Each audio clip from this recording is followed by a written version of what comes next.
Hello everyone, in today's video I'll show you on how you can simply reduce bass or bass in CapCut. So obviously there isn't an equalizer on CapCut itself, but if there is, maybe you're using the other versions of CapCut, you want to go ahead and head over to the equalizer and then navigate through the 150 hertz and just try lowering it down. But normally the CapCut will look simply something like this. So in order to reduce the bass, you want to click on voice changer. Now this will go ahead and basically filter all of the volume itself. Unfortunately, that's all we can do as of the moment. And from here, you then want to look for the high option.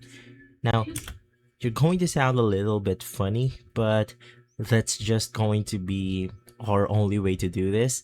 And you could try adjusting the pitch and timbre, but this will not work if your audio also has voices in it, because it will actually make those voices a lot higher.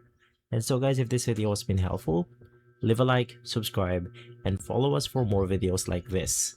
Thanks for watching.